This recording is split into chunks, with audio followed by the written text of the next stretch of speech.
नमस्कार। जगतगुरु भगवान श्री कृष्ण जी के चरणों में कृतज्ञता पूर्वक वंदन करता हूँ।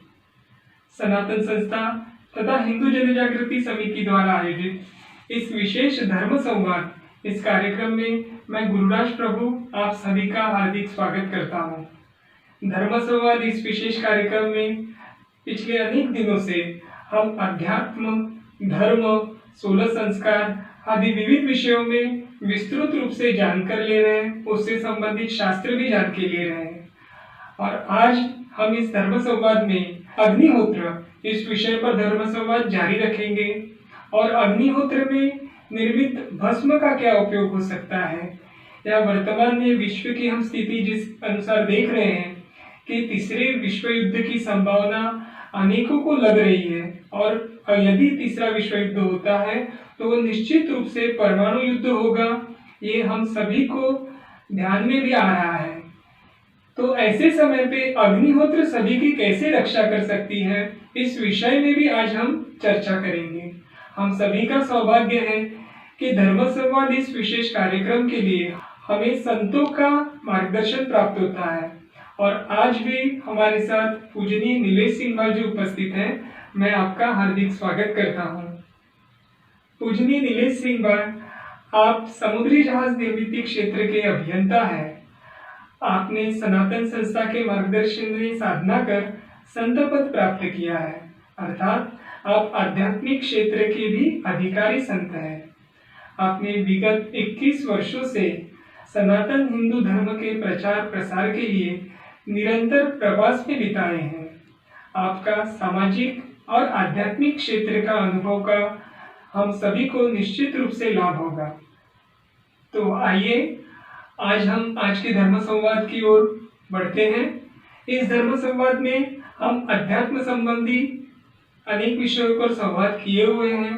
पिछले कुछ धर्म संवाद में हमने 16 संस्कार का भी शास्त्र जान के लिया है, उससे संबंधित प्रश्नों पर भी चर्चा की है, और ज्योतिष से जुड़े हुए बिंदुओं पर भी हमने चर्चा की। लेकिन वर्तमान में आज की स्थिति को देखते हुए सुरक्षा की दृष्टि से अग्निहोत्र को जानना समझना ये अत्यंत आवश्यक हुआ है।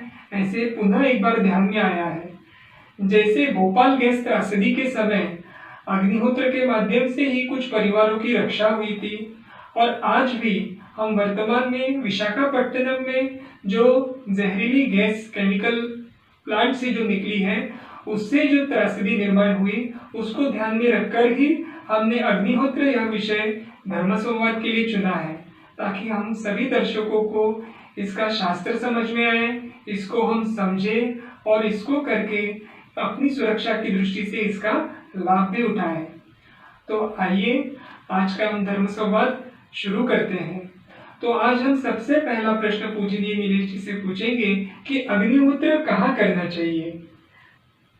अग्निहोत्र जो है वो घर के किसी भी कक्ष में अथवा स्थान में किया जा सकता है। यदि घर में पूजा घर अथवा ध्यान कक्ष हो तो वहाँ अग्निहोत्र करना सर्वोत्तम होगा। यह आपके घर के छज्जा अथवा छत अथवा घर के या घर से लगे खेत अथवा वाटिका में भी किया जा सकता है। इसमें सबसे बड़ा महत्व जो है वो समय का होता है। स्थानीय सूर्योदय तथा सूर्यास्त का समय देखें और उसके अनुसार हम अग्निहोत्र करें।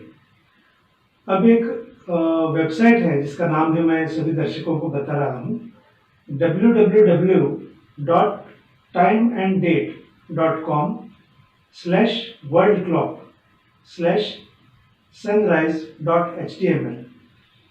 इस वेबसाइट पर हमें सूर्योदय और सूर्यास्त के बारे में ज्ञात हो सकता है, और इसी प्रकार से सूर्योदय तथा सूर्यास्त के समय के 5 या 10 मिनट पहले हम अग्निहोत्र की तैयारियां प्रारंभ करें, और ठीक सूर्योदय और सूर्यास्त के समय अग्निहोत्र हम करें। बहुत बहुत धन्यवाद। आपने न केवल हमारे दर्शकों को अग्निहोत्र कहाँ करें ये बताया, बल्कि जो कब करना है उसके समय का स्रोत भी हम कहाँ से ले सकते हैं ये भी बताया। अभी हम अगला प्रश्न आपसे ये करना चाहेंगे कि अग्निहोत्र कौन कर सकता है, ये भी आप हमारे दर्शकों को बताएं। अग्निहोत्र जो है अग्निहोत्र संस्कार एक बहुत आसान, सरल और सहज ग्रहण करने योग्य तथा सर्वगत है और यह कोई भी कर सकता है। संसार में अनेक लोग तथा परिवार इस हवन को अपने घर में करते हैं और लाभान्वित हो रहे हैं। इसमें धर्म, संप्रदाय, जाति, राष्ट्रीयता, रंग, लिंग तथा आयु का कोई भी बंधन नहीं है। बच्चे भी बड़ों के मार्गदर्शन में अग्निहोत्र कर सकते हैं। स्त्रियां अपने मासिक धर्म के समय इसे न करें, ये एक बंधन का पालन हमें करना चाहिए। बाकी किसी भी प्रकार का बंधन जो है वो अग्निहोत्र के लिए नहीं है। जी, आपने वैसे कल हमें मार्गदर्शन किया ही था, परंतु फिर से एक बार हमारे पास प्रश्न आया कि अग्निहोत्र में निर्मित भस्म का क्या करना चाहिए, तो आप कृपया पुनः एक बार हम सभी को मार्गदर्शन करें। अवश्य। सबसे पहले अग्निहोत्र के स्थान को स्वच्छ तथा व्यवस्थित रखना चाहिए। प्रातः काल में अग्निहोत्र के समय से पूर्व अगर स्नान किया जाए तो सर्वोत्तम होगा। संध्या काल में स्नान करना संभव न हो तो अग्निहोत्र करने से पहले हाथ, पैर तथा मुख को धो ले। अग्निहोत्र की विभूति या जो भस्म होता है उसे अलग पात्र में रखा जा सकता है। इसमें औषधीय गुण होते हैं तथा इसका उपयोग आपकी शाक वाटिका तथा कृषि के लिए एक प्रभावी तथा अत्यंत उपयोगी खाद के रूप में किया जा सकता है। इस विभूति को व्यर्थ समझकर कचरे के डिब्बे में बिल्कुल भी न फेंकें। आप इसे झील में, नदी अथवा किसी जलाशय में प्रवाहित कर सकते हैं, क्योंकि ये जल को सूक्ष्म स्तर पर स्वच्छ तथा शुद्ध करता है। जैसे कि अग्निहोत्र ये एक उपासना का भाग भी हो सकता है और उपासना में भाव का अत्यंत महत्व है, तो अग्निहोत्र से शरणागति भाव की जागृति कैसे हो सकती है, ये हम आपसे जानना चाहते हैं। ये बहुत अच्छा प्रश्न पूछा आपने। जब हम अग्निहोत्र करते हैं और दाएं हाथ से अक्षत अर्पित करते समय जो हमारा बायां हाथ होता है वो छाती पर रखना यह आवश्यक है। इस प्रकार से तो छाती पर जब हम ये बायां हाथ रखते हैं तो उस समय हमारी शरणागत या शरणागति का भाव निर्माण होता है, शरणागत भाव जागृत होता है। और हवन करने के उपरांत शांति से दैवी शक्ति पर ध्यान एकाग्र करने का प्रयास करें। इस समय मन के सभी विचारों को त्यागने का प्रयास करें तथा पूर्ण शरणागत भाव को जागृत करने का प्रयास करें। और अग्निहोत्र के उपरांत अग्नि को स्वयं से न बुझाएं, उसे बुझाने के लिए अन्य किसी भी प्रकार से प्रयास न करें। उपले के टुकड़े का पूर्णतः जलना ही सर्वोत्तम होता है। यदि वे पूरा नहीं जलते हैं तो उन्हें विभूति के रूप में उपयोग करें और अगली बार नए उपले का ही प्रयोग करें। जी पूजनीय दिनेश जी, अभी एक हम ये जानना चाहेंगे कि अग्निहोत्र ये जो विधि है या यज्ञ कर्म है, इसका उल्लेख हमारे कौन से प्राचीन ग्रंथों में मिलता है, ये भी हम आपसे जानना चाहेंगे। वर्तमान में देखा जाए तो पूरा विश्व भौतिक प्रदूषण पर शीघ्रता से रोक लगाने के लिए आज उपाय ढूंढने का प्रयास कर रहा है। और पवित्र अथर्ववेद में अग्निहोत्र के एक सरल धार्मिक विधि का उल्लेख है और जिसका विस्तार से वर्णन यजुर्वेद संहिता और शतपथ ब्राह्मण इसमें दिया हुआ है। जी, और एक हम अग्निहोत्र के लाभ के विषय में आपसे ये जानना चाहते हैं, क्योंकि वर्तमान में सभी विश्व में सभी को लगता है कि ये विज्ञान युग है, लेकिन अग्निहोत्र ये तो हमारी सनातन धर्म की परंपरा की संस्कृति का एक प्राचीन पद्धति है जो चलती आ रही है। तो आज के युग में, इस विज्ञान युग में अग्निहोत्र से क्या लाभ होगा, ये भी आप हमारे दर्शकों को बताएं। अग्निहोत्र से प्रदूषण कम होगा तथा वातावरण भी आध्यात्मिक रूप से शुद्ध होगा।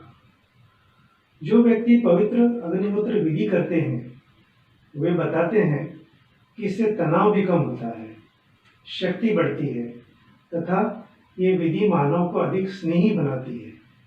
इसे मद्यपान तथा मादक पदार्थों के सेवन यानी व्यसन से भी मुक्त करवाने का एक अच्छा साधन माना गया है। ऐसा माना जाता है कि अग्निहोत्र पौधों में प्राण शक्ति का पोषण करता है तथा हानिकारक विकिरण और रोगजनक जीवाणुओं की शक्ति जो है वो शक्ति भी कम करता है। जल संसाधनों की शुद्धि के लिए भी इसका उपयोग किया जा सकता है और ऐसा माना जाता है कि ये नाभिकीय विकिरण यानी न्यूक्लियर रेडिएशंस जो होते हैं इसका भी प्रभाव न्यून कर सकता है। मतलब अग्निहोत्र का इतना अच्छा और इतना जो वैज्ञानिक दृष्टिकोण से भी इसका महत्व बताया गया है। जी, आपने ये जैसे बताया कि अग्निहोत्र से पर्यावरण के स्तर पर भी लाभ होते हैं और लोगों को उनके व्यक्तिगत जीवन में, उनके शारीरिक स्तर पे, मानसिक स्तर पे भी इसका परिणाम होकर उससे भी हम लाभ ले सकते हैं। तो एक ऐसे आता है जैसे कि हम ज्योतिष शास्त्र में को भी मानते हैं, तो ज्योतिष शास्त्र में अपनी जन्म कुंडली में कुछ दोष बताए होते हैं। तो क्या जन्म कुंडली में बताए हुए इन दोषों पर भी अग्निहोत्र से कुछ प्रभाव पड़ता है क्या, कुछ लाभ हो सकता है क्या, ये हम आपसे जानना चाहेंगे। जन्म कुंडली में सभी दोषों को नष्ट करने का सबसे सरल उपाय है अग्निहोत्र नियमित रूप से करना। ऐसा कहा जाता है कि अग्निहोत्र करने से मनुष्य 9 ग्रह और 27 नक्षत्रों पर विजय प्राप्त कर लेता है, जिससे ग्रह और नक्षत्र उसे सदैव शुभ फल देते हैं और वो अपने जीवन में सर्व कार्य सिद्ध करने में सक्षम हो जाता है। तो ये इसके पीछे शास्त्र बताया गया। जी, वैज्ञानिकों का अग्निहोत्र के विषय में और क्या अध्ययन हुआ है ये भी जानना चाहेंगे, जैसे कि शारीरिक स्तर पर उसका परिणाम और क्या होता है, तो इन बिंदुओं से भी कुछ अध्ययन हुआ है क्या? बहुत सारे वैज्ञानिकों ने इसके लिए विभिन्न प्रकार के शोध कार्य किए हुए हैं, यानी अपने अपने अलग अलग ढंग से परीक्षण किया है। किसी ने यज्ञ हवन में काम में आने वाली किसी एक वस्तु का विश्लेषण प्रस्तुत किया है, तो किसी ने इस बात की खोज की है कि यज्ञ कुंड इसी ढंग से क्यों बनाए जाते हैं, उसका आकार इस प्रकार से क्यों है।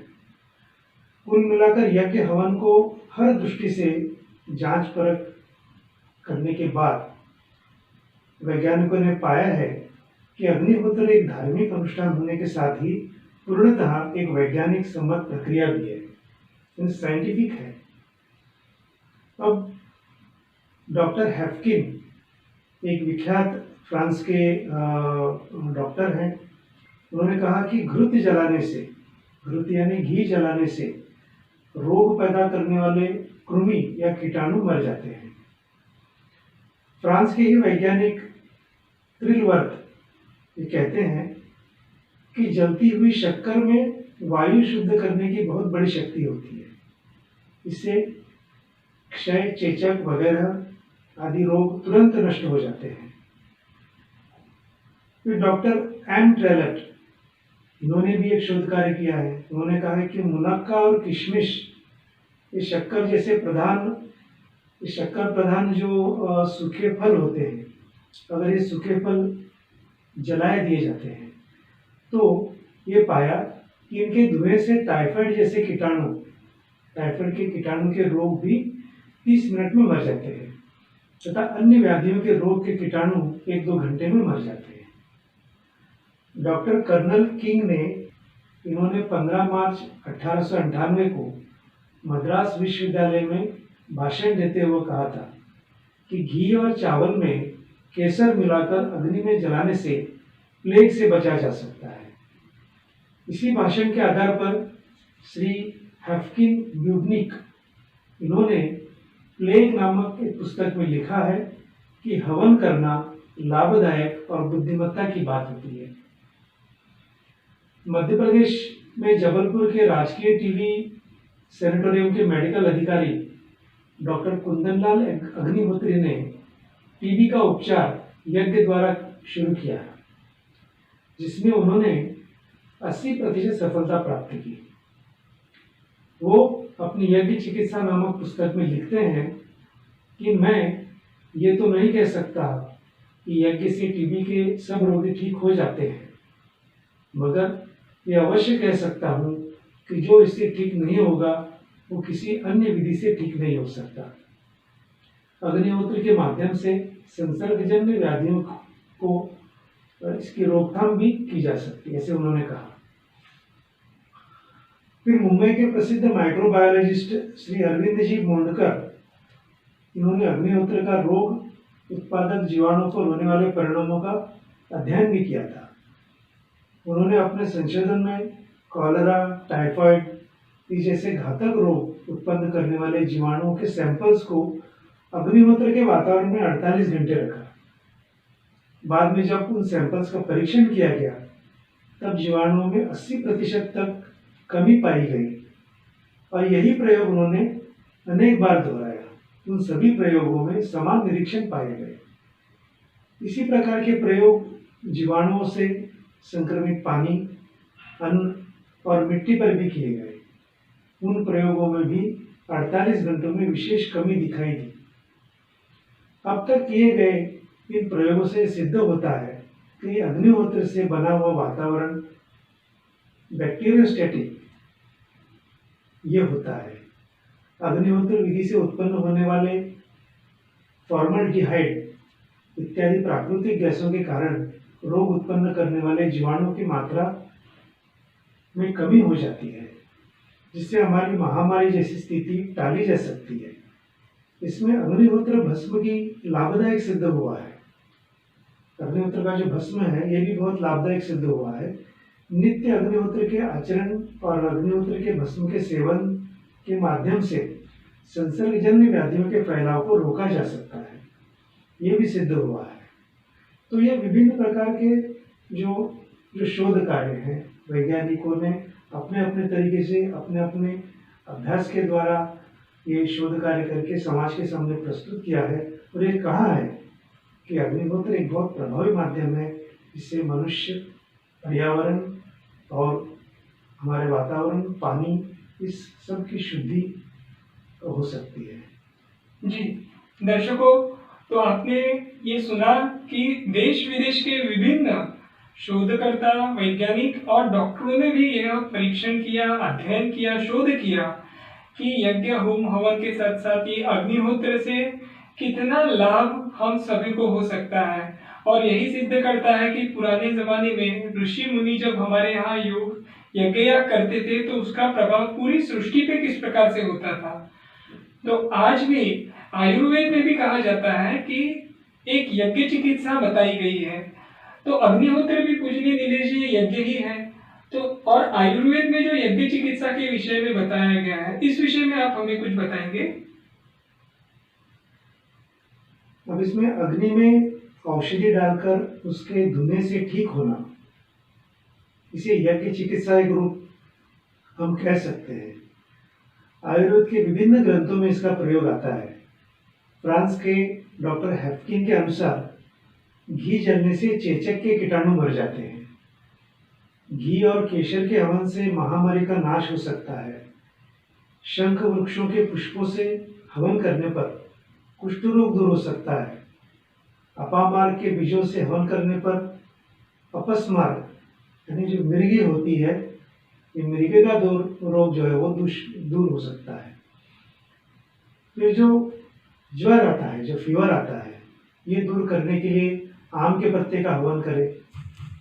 फिर वृष्टि लाने के लिए वेद की संविधाओं और उसके पत्तों से हवन करें। वृष्टि रोकने के लिए दूध और लवण से हवन करें।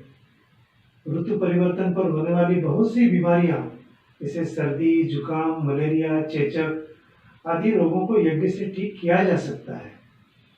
यहाँ पर कुछ रोगों के बारे में मैं आप जरूर बताना चाहूँगा दर्शकों को कि किस प्रकार के हवन से किस प्रकार के रोगों पर एक अच्छा परिणाम हो सकता है और उसकी सामग्री क्या होती है। सबसे पहले तो मस्तिष्क के रोग जैसे सर दर्द होना, अवसाद होना, उत्तेजना, उन्माद, मिर्गी आदि के लिए ब्राह्मी, शंखपुष्पी, जटामासी, अगर, शहद, कपूर, पीली सरसों, इनका अगर हवन किया जाए तो सिर से जुड़े हुए जो रोग हैं उनके ऊपर परिणाम हो सकता है। फिर स्त्री रोग होते हैं, वात पित्त होता है, या लंबे समय से हो रहे बुखार के लिए बेल, शोनक, अदरक, जायफल, निर्गुंडी, कटेरी, गिलोय, इलायची, शर्करा, घी, शहद, सेमन, शीशम इत्यादि का प्रयोग किया जा सकता है। फिर पेट एवं लीवर के रोग के लिए भृंगराज, आंवला, बेल, हरड़, अपामार्ग, गुलर, दूब यानी दुर्वा, गुग्गुल, घी, इलायची इत्यादि का हवन करने से उसका जो धूम निकलता है उससे अच्छा परिणाम हो सकता है। ये जो श्वास के रोग होते हैं, जैसे श्वसन संस्थान से जुड़े हुए रोग, उसमें वन तुलसी, गिलोय, हरड़, खैर, अपामार्ग, काली मिर्च, अगर, तगर, कपूर, दालचीनी, शहद, घी, अश्वगंधा, आक और यूकेलिप्टस इसका उपयोग किया जाए और इसके धुएं से अच्छा परिणाम हो सकता है। फिर निमोनिया नाशक एक हवन होता है। जो निमोनिया होता है उसमें उसके लिए पोहकर मूल, वाच, लोभान, गुगल, अधुसा सबको समभाग लेकर इसका चूरन करते हुए घी से हवन करें और धुनी दें तो इसका परिणाम होता है। फिर जुकाम नाशक, जुकाम जो होता है उसमें खुरासानी अजवाइन, जटामासी, पश्मीना कागज, पश्मीना कागज होता है, लाला बुरा सबको समभाग लें और घी से इस चूर्ण का हवन करें और धुनी दें तो अच्छा परिणाम होता है। फिर ज्वर यानी जो बुखार आता है, क्योंकि ये कष्ट देने वाली बीमारी है, किंतु जो व्यक्ति प्रतिदिन यज्ञ करता है उसे ज्वर नहीं होता है। ज्वर आने की अवस्था में अजवाइन से यज्ञ करें तथा उसकी धुनी अर्थात धुआं रोगी को दें तो तुरंत लाभ होगा। फिर नेत्र ज्योति यानी आंखों से जुड़ा हुआ, नेत्र ज्योति पाने का भी हवन एक उत्तम साधन है, इसलिए हवन में शहद की आहुति देना लाभकारी होता है। शहद का धुआं आंखों की रोशनी जो है वो बढ़ा देता है। फिर मधुमेह यानी डायबिटीज, जो आज के दिन एक बहुत कॉमन एक आम बीमारी हो चुकी है, ये रोग भी ये जो रोग होते हैं इसके भी रोगों को अशक्त कर देता है।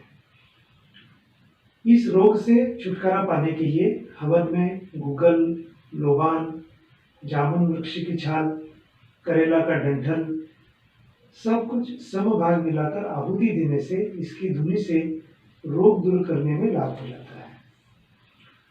तो हमने अभी विभिन्न प्रकार के हवन और उसके धुएं से किस प्रकार की बीमारी पर लाभ हो जाता है ये सुना, तो इससे हमें ये तो मालूम होगा कि हमारी जो प्राचीन संस्कृति है और प्राचीन परंपरा है, इसमें जो ये जो यज्ञ आहुति बताई गई है, हवन इत्यादि बताया गया है, इससे कितने सारे रोगों पर हम उपचार कर सकते हैं, ये बात हमें इससे जानने में सहायता होगी।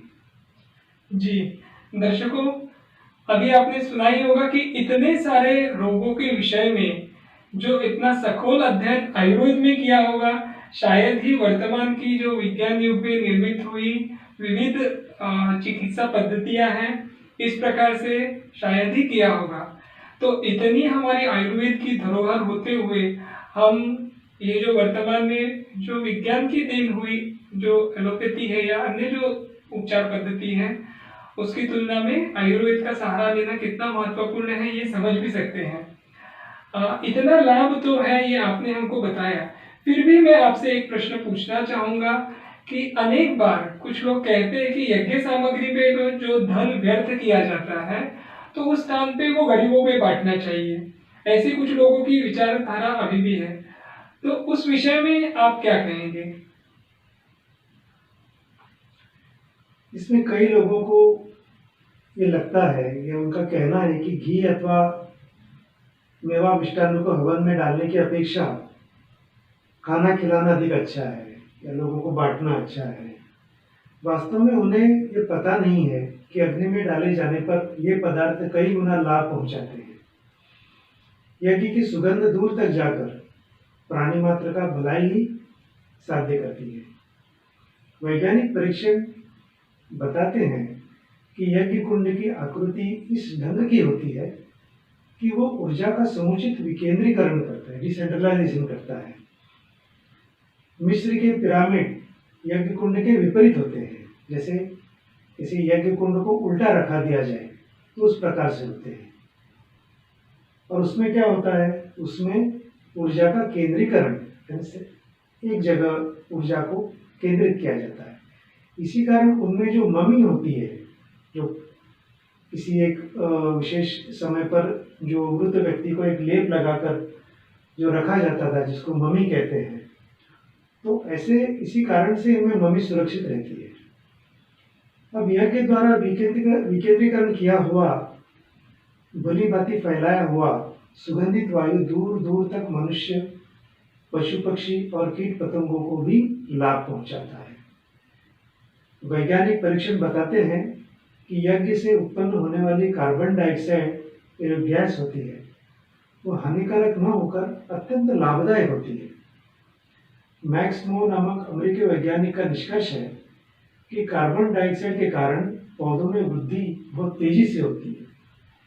अन्य एक वैज्ञानिक ने 1904 में फसलों में कार्बन डाइऑक्साइड की मात्रा बढ़ाकर अधिक फसल प्राप्त करने में सफलता प्राप्त की।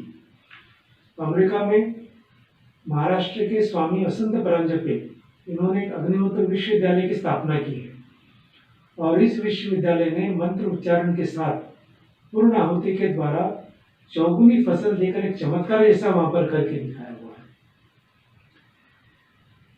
इसे क्या कहें कि भारतीय विज्ञान विदेशों में यज्ञ से 4 गुना अधिक फसल उत्पन्न कर रहे हैं और विदेशी विद्वान यहाँ भारत में आकर हमें हमारे ऋषि मुनियों के रचे हुए यज्ञ विधान की विशेषता हमें ही बता रहे हैं। अभी 1-2 वर्ष पहले राजस्थान के श्री गंगानगर जिले में यहाँ पर कुछ विदेशी लोग आए और आकर उन्होंने वहाँ के किसानों को ये बताया कि यज्ञ के द्वारा फसलों को रोगों से कैसे बचाया जा सकता है और कैसे बढ़ाया जा सकता है। ये हमारी अपनी संस्कृति के प्रति घोर उदासीनता का एक प्रमाण है। और आज हमें ये देखने को मिलता है कि हमारी संस्कृति को हमने ही अच्छे तरह से पहचान लिया है और विदेश के लोग भारत में आते हैं, हमारी संस्कृति को सीखते हैं, अग्निहोत्र को सीखते हैं और इसके ऊपर संशोधन करके आज वो हमें ही बता रहे हैं। और जब वे बताते हैं तब हमें इन बातों को ये बातें हमारे ध्यान में आती है। तो ये हमें समझना बहुत आवश्यक है। जी, पूजनीय नीलेश जी ने जैसे बताया है कि हम सभी के लिए सोचने की बात है और ये अत्यंत दुखदायी भी बात है कि आज हमारी संस्कृति का अध्ययन विश्व के अनेक देशों में हो रहा है। हमारी जो धरोहर है तो उसका अध्ययन सखोल वैज्ञानिक धरातल पे वो लोग करते हैं और आज आके हम ही को बताते हैं। अभी भी समय गया नहीं है। हम सभी ने हमारा धर्म, अध्यात्म, इसके बारे में सीखना, जानना और जीवन में उतारना अत्यंत आवश्यक है। ये आपने दिए हुए अलग अलग उदाहरणों से पुनः एक बार सिद्ध हुआ है। अभी हम आपसे यज्ञ से जुड़ा हुआ ही और एक प्रश्न पूछना चाहेंगे कि यज्ञ से पर्जन्य का क्या संबंध है। इस विषय पर आप प्रकाश डालिए। अवश्य। यज्ञ का एक अत्यंत महत्वपूर्ण लाभ है और वो ये है कि यज्ञ से वर्षा होती है। श्रीमद् भगवद गीता में भगवान स्वयं कहते हैं, यज्ञात् भवति पर्जन्यः, पर्जन्यात् अन्न संभवः, अन्नात् भवन्ति भूतानि, यज्ञ कर्म समुद्भवः। और सामान्य यज्ञ के अतिरिक्त कुछ यज्ञ केवल वर्षा के लिए किए जाते हैं, जिन्हें वृष्टि यज्ञ कहा जाता है। यजुर्वेद में एक प्रार्थना है, निकामे निकामे नः पर्जन्यो वर्षतु। ये प्रार्थना बताई गई है। इसका भाव ये है कि हम जब जब चाहें, जब जब कामना करें, तब तक वर्षा हो। यजुर्वेद में यज्ञ को वर्षा वृद्धि करने वाला, वर्षा बढ़ाने वाला कहा गया है। अथर्ववेद का एक आदेश है, तन्वताम यज्ञम बहुधा विसृष्टा, अर्थात जब वर्षा की आवश्यकता हो तो कई स्थानों पर यज्ञ कई प्रकार से करने चाहिए। भारत में तो प्राचीन काल से एक धारणा है कि यज्ञ से वर्षा होती है। जी। जैसे अभी वर्तमान परिप्रेक्ष्य में मैं आपसे एक प्रश्न पूछना चाहूँगा कि अगर हम विश्व की स्थिति देखते हैं तो ये ध्यान में आ रहा है कि विश्व तीसरे विश्व युद्ध के कगार पर आके खड़ा हुआ है, और यदि ये तीसरा विश्व युद्ध होता है तो जैसे अलग अलग देशों ने अपनी युद्ध सज्जता की है, तो ऐसे ही ध्यान में आ रहा है कि ये निश्चित रूप से परमाणु विश्व युद्ध होगा। तो परमाणु युद्ध के समय अग्निहोत्र किस प्रकार से महत्वपूर्ण है, इस विषय में आप हमारे दर्शकों को अभी बताएं। ये एक बहुत महत्वपूर्ण प्रश्न आपने पूछा हुआ है, और मैं सभी दर्शकों को ये जरूर बताना चाहूँगा कि अनेक त्रिकालयानी संतों ने बताया है कि निकट के काल में भीषण आपातकाल आने वाला है तथा उसमें पूरे विश्व की प्रचंड जनसंख्या भी नष्ट होने वाली है। वास्तव में आपातकाल तो अभी आरंभ हो ही चुका है। आपातकाल में तीसरा महायुद्ध भी होगा, ऐसे संतों ने बताया हुआ है। और द्वितीय विश्व युद्ध की तुलना में वर्तमान में विश्व के लगभग सभी राष्ट्रों के पास महाभयानक महासंहारक ऐसे परमाणु अस्त्र है, यानी न्यूक्लियर वेपन्स है। तो जब युद्ध आरंभ होगा तो एक दूसरे के लिए या एक दूसरे के विरुद्ध वो प्रयुक्त किए जाएंगे। इस युद्ध में सुरक्षित रहना हो तो उसके लिए परमाणु अस्त्रों को निष्क्रिय करने के प्रभावी उपाय हमें करने चाहिए। साथ ही इन आणविक अस्त्रों से निकलने वाली किरणों को नष्ट करने के भी उपाय हमें करने चाहिए। इसमें स्थूल उपाय जो है वो उपयोगी सिद्ध नहीं होंगे, इसके लिए कुछ सूक्ष्म उपाय करने पड़ेंगे, क्योंकि बम की तुलना में अणुबम जो है वो सूक्ष्म होता है। जैसे जब पूर्व के समय जब युद्ध होता था तो युद्ध किस प्रकार से किया जाता था। कभी तो बाणों से शत्रु को मारा जाता था, स्थूल आयुध का उपयोग किया जाता था। कभी कभी बाणों के साथ मंत्र का उच्चारण भी किया जाता था, यानी स्थूल के साथ सूक्ष्म। कभी कभी केवल मंत्र से भी किया जाता था, यानी सूक्ष्मतर। और उसके ऊपर भी है वो है सूक्ष्मतम, यानी संतों का संकल्प। इस प्रकार के उत्तरोत्तर प्रभावी चरण होते हैं, और जितना सूक्ष्म उतना अधिक प्रभावशाली होता है, और स्थूल की अपेक्षा सूक्ष्म कई गुना अधिक प्रभावशाली है। इस कारण अणुबम जैसे प्रभावी संहारक जो बम होंगे, उसके जो किरणोत्सर्ग होंगे यानी रेडिएशन होगा, उसको रोकने के लिए सूक्ष्म दृष्टि से कुछ उपाय करना बहुत आवश्यक है। इसलिए ऋषि मुनियों ने यज्ञ के प्रथमावतार के स्वरूप अग्निहोत्र ये उपाय बताया है, और ये आज का हमारा विषय भी है। और ये करने में अति सरल तथा अत्यल्प समय में होने वाला एक यज्ञ है, किंतु प्रभावी रूप से सूक्ष्म परिणाम साधने में सहायक भी उपाय है। अग्निहोत्र से वातावरण चैतन्य में बनता है तथा सुरक्षा कवच भी निर्माण होता है। इस कारण प्रतिदिन अग्निहोत्र करना ये केवल आपातकाल ही नहीं, आपातकाल की दृष्टि से ही नहीं, अपितु सदा के लिए उपयुक्त है। आपातकाल में यातायात के साधनों के अभाव से रोगी को अस्पताल में पहुंचाना, डॉक्टर अथवा वैद्य के संपर्क में लेके जाना, या बाजार से औषधियां प्राप्त करना, ये हर बात बहुत कठिन हो जाती है।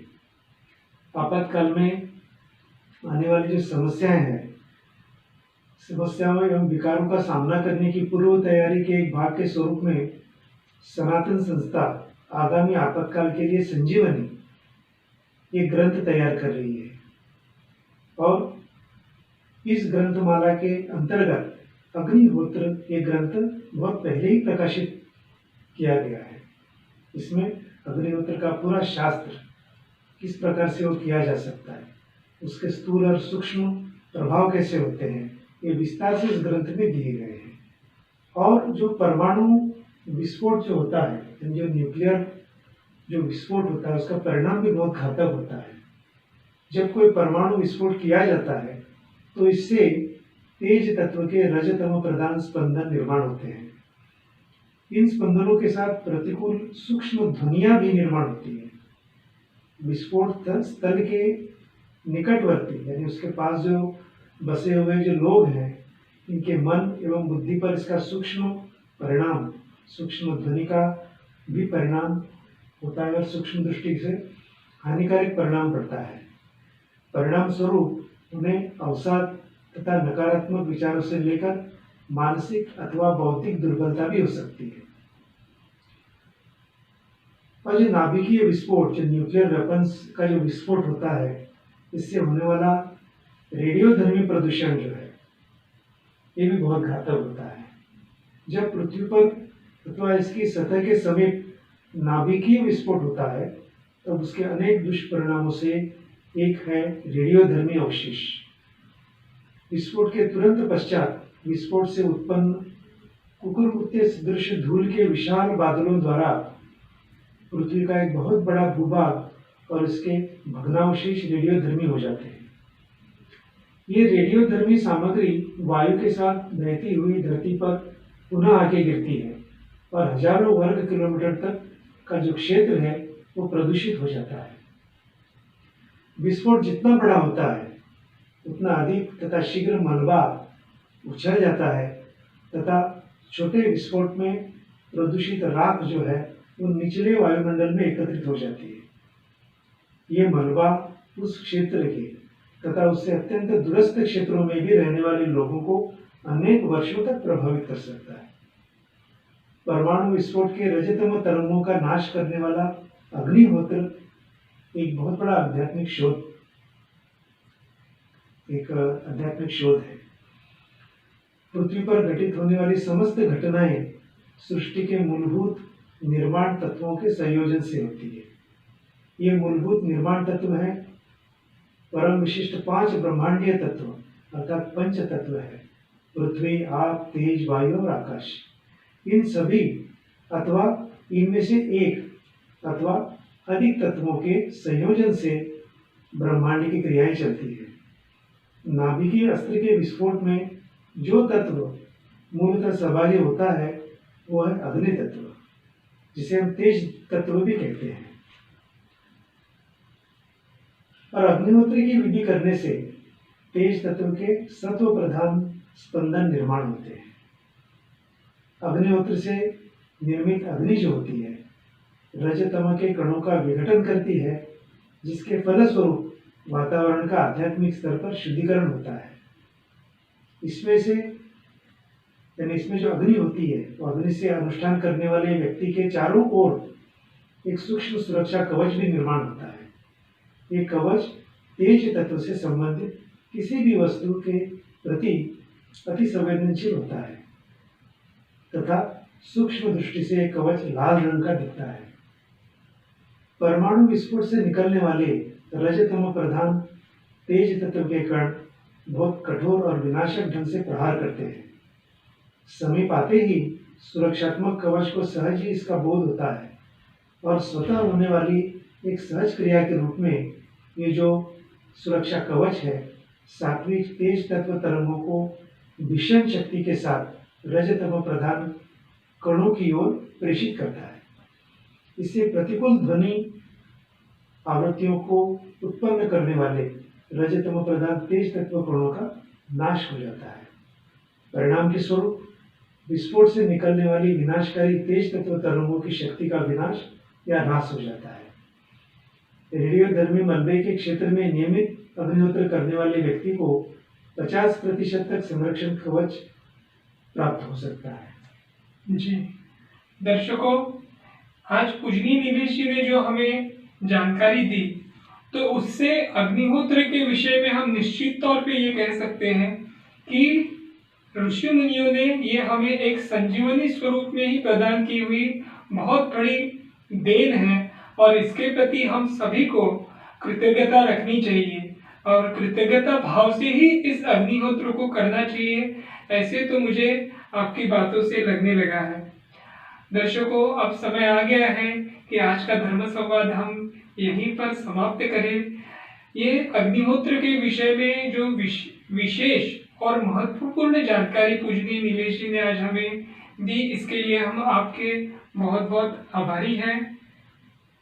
दर्शकों, इस अग्निहोत्र के विषय में आपके मन में कोई शंका निर्माण हुई है या कोई प्रश्न निर्माण हुए हैं तो कमेंट बॉक्स में लिखकर आप उन्हें हम तक अवश्य पहुंचाएं। आपके मन में जिज्ञासावश निर्माण हुए हर प्रश्न का उत्तर हम इस धर्म संवाद के माध्यम से देने का पूरा प्रयास करेंगे। और इस धर्म संवाद का आप सभी को केवल जानकारी के स्तर पर लाभ न होते हुए आपको जीवन में आध्यात्मिक स्तर पर इसका लाभ हो, इसलिए हम प्रयास करेंगे। तो आज का यह धर्म संवाद पूरा करते समय हम भगवान श्री कृष्ण जी के चरणों में भावपूर्ण कृतज्ञता व्यक्त करेंगे और आज के धर्म संवाद को यही विराम देंगे। नमस्कार।